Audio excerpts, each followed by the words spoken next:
Kijana Jonathan baada ya miaka mitatu alifanikiwa kumaliza masomo yake na kurudi nyumbani kwa wazazi wake. Jonathan, kijana mtulivu mwenye akili nyingi, alikaa nyumbani kwao kwa muda na kuamua kutafuta kazi itakayomwingizia kipato. Baada ya siku kadhaa, Jonathan alipata kazi yenye malipo ya kawaida na alifikiria kuondoka kwao na kwenda kupanga mahali pengine. Kazi yake iliendelea vizuri na alinunua vitu na kutafuta nyumba katika mitaa ya Uswahilini. Jonathan aliaga wazazi wake na kuanza maisha ya kupanga kwa mara ya kwanza. Alikutana na mama mwenye nyumba aliyeitwa Leila na alilipa kiasi cha fedha, na hapo alianza kuhamishia vitu vyake ndani ya chumba chake. Nyumba hiyo ilikuwa ni nzuri na ilikuwa na wapangaji wengi na kila mmoja alikuwa na tabia yake. Sasa Jonathan alianza rasmi maisha mapya na taratibu alijuana na majirani wake pamoja na mama mwenye nyumba Leila. Leila alikuwa ni mama mrembo sana mwenye afya na alikuwa na mtoto mmoja wa kike aliyeitwa Sofia. Alimlea Sofia peke yake kwani mume wake alimwacha miaka kadhaa iliyopita baada ya kupata mwanamke mwingine. Leila alipoachwa, aliendelea na maisha yake na alimlea Sofia vizuri. Sasa Leila alikuwa ni mwanamke mwenye pesa na mrembo ambaye kila mwanaume alitamani kuwa naye. Kila siku kijana Jonathan alitoka asubuhi na kurudi jioni kutoka kazini. Alikuwa ni mtu wa kukaa ndani akisikiliza nyimbo, hivyo majirani hawakumwona mara kwa mara. Sofia, mtoto wa Leila, alianza kumzea Jonathan, na Jonathan kila aliporudi kutoka kazini alimletea zawadi ndogo, na hii ilifanya urafiki wao kukua kila siku. Jonathan alizidi kuzoea maisha ya kujitegemea. Siku moja majira ya jioni, Jonathan alikuwa amejilaza chumbani kwake akitazama filamu. Akiwa anaendelea kutazama filamu, ghafla mlango wake ulifunguliwa na aliingia Sofia akiwa anavuta pumzi haraka haraka. Sofia aliwaambia Jonathan, "Mama anaumwa sana."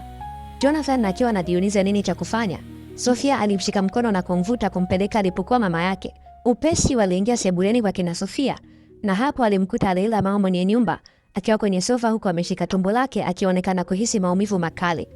Jonathan aliingiwa na wasiwasi na kumuuliza Leila, "Unahisi vipi?" Leila hakujibu kutokana na maumivu. Jonathan upesi alichukua simu yake na kumpigia dereva wake, na ndani ya dakika chache usafiri ulifika. Alimshika Leila mkono na kumnyanyua taratibu akisaidiana na Sofia. Walimpeleka katika usafiri na hapo alianza kuelekea hospitali.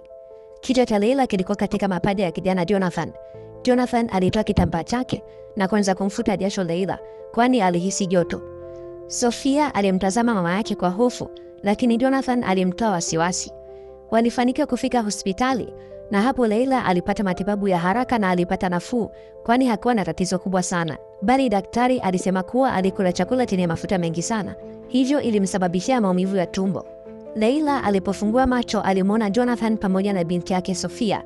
Alimshika mkono Jonathan na kumwambia, "Asante sana Jonathan, leo umenisaidia sana." Jonathan alitabasamu. Basi Leila alipewa dawa za kutumia kwa siku kadhaa na hapo wote walianza kurudi nyumbani na ilikuwa ni usiku sana. Walipofika, Jonathan aliisha sebuleni na kuaga Leila na Sofia. Kila muda macho ya Jonathan yalipomtazama Leila, aliona aibu kutokana na urembo wa mama huyo. Basi tangu siku hiyo, Jonathan alionyesha kumjali sana Leila. Alimjulia hali na kumuulizia kila mara. Siku moja Leila alimwalika kijana Jonathan katika chakula cha usiku. Jonathan alienda na kukuta Leila akiwa ameandaa chakula kizuri sana. Wote watatu walikaa katika meza ya chakula akiwemo Sofia. Wakiwa wanakula waliongea mambo mbalimbali na Jonathan alikuwa akimtazama Leila usoni kwa kuibia, lakini Sofia alimwona na kumcheka. Walimaliza kula na Jonathan alirudi chumbani mwake na kuanza kutazama filamu. Akiwa anaendelea kutazama filamu, ghafla mlango wake uligongwa na kisha aliingia Leila. Alishangaa sana kumwona Leila chumbani kwake na moyo ulianza kumwenda mbio. Leila alimwambia Jonathan kuwa amekuja kutazama filamu na alikaa pembeni ya Jonathan. Basi hapo akili ya kijana Jonathan haikuwa tena kwenye filamu bali kwenye harufu ya manukato ya Leila. Lakini alijiambia moyoni kuwa huyu ni mama mwenye mtoto, hivyo atalinda mipaka na heshima. Lakini usingizi ulimpitia Leila na aligeuza katika mabega ya Jonathan, na hapo Jonathan alitulia kama sanamu. Muda ulienda sana. Leila alishtuka upesi na hapo alimwaga Jonathan na kurudi kwake.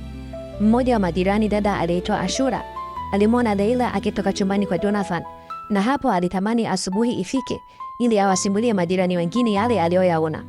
Hatimaye asubuhi ilifika. Jonathan aliamka na kwenda kazini, lakini habari za jana usiku Leila kutokea chumbani kwake zilisambaa kila kona ya mtaa. Kila mmoja aliongelea jambo hilo. Tangu siku hiyo Leila alizidi kumzea Jonathan. aliingia chumbani kwa Jonathan muda wote bila kujua kuwa alifanya moyo wa Jonathan kwenda mbio. Siku moja kijana Jonathan alihisi homa na alishindwa kula kabisa, lakini Leila alipojua alimpikia chakula na kumlisha kwa lazima. Sofia alikuwa akiyaona haya. Habari za ukaribu wao zilisambaa zaidi mitaani. Leila alikuwa ni mwanamke mrembo ambaye wanaume wengi walitaka nafasi katika moyo wake, lakini waliikosa. Baadhi ya wale waliomtaka Leila waliposikia haya, walijenga chuki na kijana Jonathan. Hata alipopita barabarani hawakuongea naye. Siku moja Leila alifuata Jonathan chumbani kwake na kumwambia, "Kuna kitu nataka kukwambia, ila najua utanikatalia kwa sababu nina mtoto." Jonathan alivuta pumzi na kumwambia Leila, "Wewe niambie, wala usifikirie vibaya kuhusu mimi." Basi Leila alimshika mkono Jonathan na kumwambia, "Nakupenda Jonathan. Najua mimi ni mkubwa kwako, ila natamani niwe wako. Tangu uhamie hapa, nimekuwa na amani sana. Naomba nikubalie Jonathan." Leila aliongea maneno haya akiwa na hisia kali sana. Jonathan alihisi anataka kusikia haya, lakini hakuwa kijana mwenye tamaa kama wengine. Alimwambia Leila ukweli, "Lakini wewe ni mwanamke mwenye hadhi ambaye unahitaji mwanaume mwenye uwezo wa kukutunza. Mimi bado najitafuta. Sina uwezo wa kuwa na mwanamke kama wewe." Leila alisema, "Sihitaji chochote kutoka kwako Jonathan. Nahitaji tu unipe nafasi." Leila aliongea huku akitoa machozi. Jonathan alikuwa katika wakati mgumu, kwani alishindwa kuamua kuwa ni jibu gani amwambie Leila. Bila kufikiria alijikuta akisema, "Sawa, nimekubali." Leila aliposikia hili, aliruka kwa furaha na kumkumbatia Jonathan. "Asante Jonathan kwa kunipa nafasi." Japokuwa kijana Jonathan hakuwa na uhakika na kile alichokisema, lakini alihisi kuwa maneno ya Leila yalitoka moyoni. Basi hapo furaha ya Leila ilizidi kuwa kubwa, na safari ya upendo wao ilianzia hapo. Sofia aliona furaha ya mama yake na aliamua kumfuata Jonathan kumuuliza kuwa ni nini kimetokea, lakini Jonathan alijifanya hajui chochote. Mwanaume mmoja aliyeitwa Lucas aliwahi kumtaka Leila lakini alimkosa. Aliposikia kuwa sasa Leila anampenda kijana mdogo asiye na kitu, aliamua kutuma kundi la vijana wenye nguvu kumdhuru Jonathan.